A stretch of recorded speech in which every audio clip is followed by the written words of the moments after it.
You're all set, your bags were packed long ago, there's a dozen solid gold coins stashed inside your belt and a pistol strapped round your waist. There's no need to say goodbye to the wife and children as they're already waiting for you 6,000 miles away in New Zealand, having slipped off quietly at the first whiff of global catastrophe.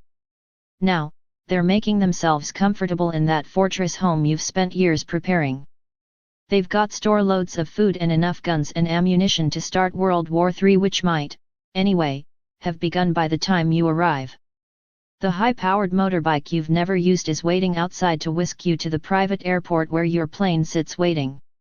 A helicopter ride at the other end, pull up the drawbridge, yes, you have one and you're ready to wait, for years if necessary, for civilization to return.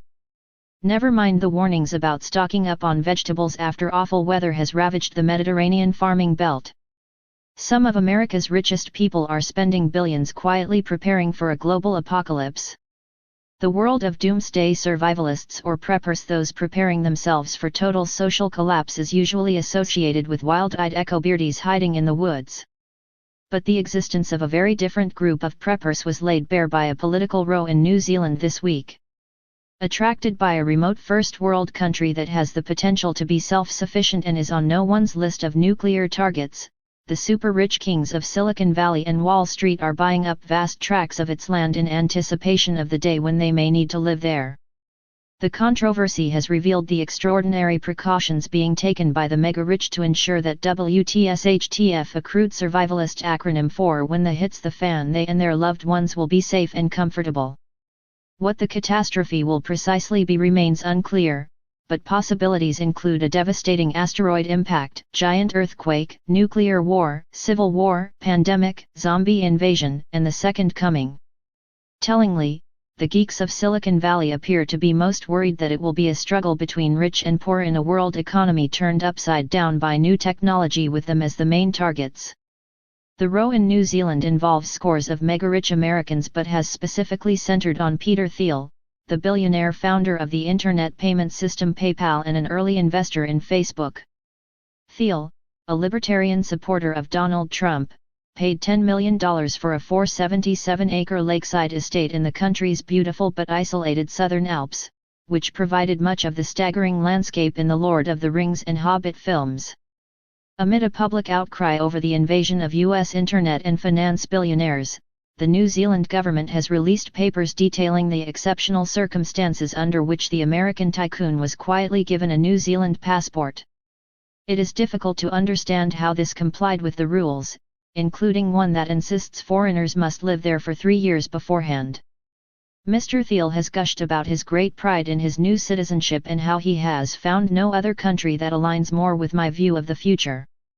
Perhaps what he really meant was exposed, after one of his Silicon Valley chums, the venture capitalist Sam Altman, revealed that, at the first sign of global disaster, he and Thiel would fly to New Zealand.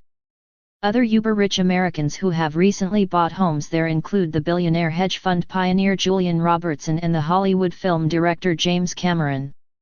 Local estate agents say their U.S. clients rarely intend to live in New Zealand, but cite reasons for their purchases such as the toxic presidential election and the spate of mass shootings in America. In the first 10 months of last year, foreigners, mainly Australians and Americans, bought nearly 1,400 square miles of land there, more than 4 times what they bought in the same period the previous year. When they're not buying up land abroad, Chile is also popular as it has low taxes, a good climate and good air links. Rich survivalists like to swap tips on private Facebook groups or at regular dinners. Popular subjects range from buying internet currencies such as Bitcoin, as protection against a central banking meltdown, to which foreign countries are most likely to hand them a passport and so the chance to relocate there in a crisis. Some have planned for every eventuality. Steve Huffman, the 33-year-old co-founder of the internet discussion forum Reddit, which is valued at $600 million, is one of several Silicon Valley barons who has had laser surgery to correct poor eyesight. If society collapses, he reasons perversely, getting hold of new spectacles might be a challenge. Ammunition could run out, too. Marvin Liao, a former senior executive at web giant Yahoo, has taken classes in archery and has amassed a small arsenal of other non-firearm weapons to protect his wife and daughter. Survivalists have their own set of acronyms, including WROL, Without Rule of Law, and LIA, Little Ice Age. Some of them worry that the latter has just started. They also have secret buzz phrases. Saying you're buying a house in New Zealand is kind of a wink, say no more, Reid Hoffman, a venture capitalist told the New Yorker magazine. Once you've done the Masonic handshake, they'll be like, oh, you know, I have a broker who sells old ICBM intercontinental ballistic missile silos, and they're nuclear hardened, and they kind of look like they would be interesting to live in. These brothers in paranoia don't necessarily agree on how to survive the approaching cataclysm. Antonio Garcia Martinez, a former Facebook product manager, bought 5 wooded acres on an island off America's North Pacific coast. For this refuge, he brought in solar panels, power generators, and thousands of rounds of ammunition. He chose the spot because it's far from cities but not completely remote, as one guy alone couldn't hope to stand up to a roving mob. One would need to set up a local militia with others, he says. And when you have your 100 or so acres of land, what do you put there? Post-apocalypse design for the Money No Object Brigade tends to involve creating a home with a huge bomb-proof basement. The home must be self-contained, not only off the grid, with its own power and water supplies, but with tanks for raising tilapia, a hardy, fast-growing fish to eat, and facilities in which to grow vegetables hydroponically without soil. Naturally, property developers are eagerly capitalizing on such concerns. The Survival Condo Project, a former underground nuclear missile silo in Kansas, has been converted into a 15-story luxury apartment complex with a pool, gym, classroom, and a miniature hospital. It also has ground-level security cameras, electric fences, an on-site armory, a sniper post and even a prison cell in which to put unwanted visitors. Instead of windows, giant LED screens show live pictures of the prairie above. Its creators, who've sold all 14 of the $3 million homes and are developing a string of new sites, say it can sustain 70 people indefinitely. That is, as long as they can put up with living in what a visitor compared to a well-furnished submarine, silent and rather oppressive. Project boss Larry Hall says he gets more phone inquiries every time North Korea tests a bomb. His team promised to send a Pitbull VX armored truck to collect a resident from within a 400-mile radius of the silo. Others prefer to put their own plans in place. Reddit founder Huffman says he realized a motorbike would be a necessity after watching the disaster film Deep Impact, in which people try to flee a tsunami caused by a comet strike, clogging the streets so cars are brought to a standstill. All this panic among the super-rich begs an obvious question: what do they know that the rest of us don't? Certainly, preparing for the apocalypse has been a multi-billion-dollar business for many years. Polls have shown around 22% of Americans believe the world will end in their lifetime. Many right-wingers were convinced that Barack Obama would start a civil war by trying to seize citizens' guns. Now, there's the unpredictable Donald Trump to disturb their dreams. More than 13,000 Americans registered to buy a home in New Zealand, 17 times the usual rate in the week after he was elected president.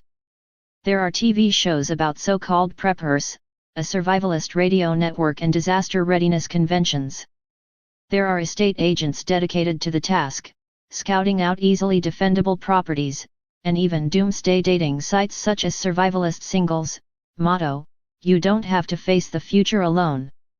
But why are the country's most privileged people, protected by immense wealth, quite so in fear? For it is believed that at least 50% of Silicon Valley billionaires have taken out so-called apocalypse insurance by finding a refuge at home or abroad. Reluctant to admit the truth, they often describe it as a holiday home, so it's difficult to know whether or not Facebook founder Mark Zuckerberg bought a 750-acre estate in Hawaii just in case. Similarly, his fellow tech billionaire Larry Ellison, founder of Oracle, who has not only bought 98% of Hawaii's sixth-largest island, Lanai, but handily its own airline. Of course there is the possibility that these fretting tech wizards' prescience is justified. For many have made their fortunes out of predicting mankind's dependence on digital gadgets, and so we should respect their doomsday hunches. Survivalists say the first signs of crisis often appear on internet chat forums, as they reportedly did before the 2008 financial crash. Yishan Wang, another Silicon Valley multimillionaire who has had eye surgery in readiness for a world without opticians, argues that techie types see risk in a clear-headed way. An apocalypse may be a remote possibility, but, if you have money to burn, it's logical to take out insurance, he says. A less flattering theory is that they're simply bored nerds who long for adventure and fantasize about a future in which they'll be a woman magnet cross between apocalyptic hero Mad Max and environmentally friendly chef Hugh Fearnley-Whittingstall. A New York architect told me he was hired by a senior partner at the bank Goldman Sachs to build a post-apocalypse house far outside the city. His client wanted it to be a rallying point for local people, gathering of course to fall into line under his leadership.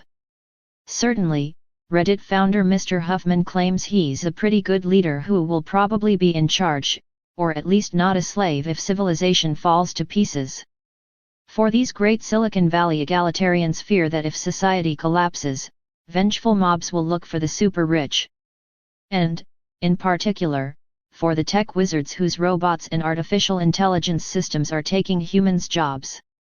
A critic might ask why, if they're so alarmed by a battle between rich and poor, they don't stop wasting their billions on stockpiling armories and islands and spend it helping the less fortunate.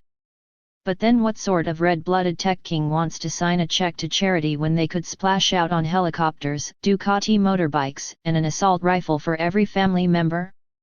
It's easy to laugh at the obscenely rich finding grotesque new ways to waste their money. But it's undeniably disconcerting when it's the lords of our digital age. After all, everyone in Silicon Valley claims they want to save the world, not run away from it.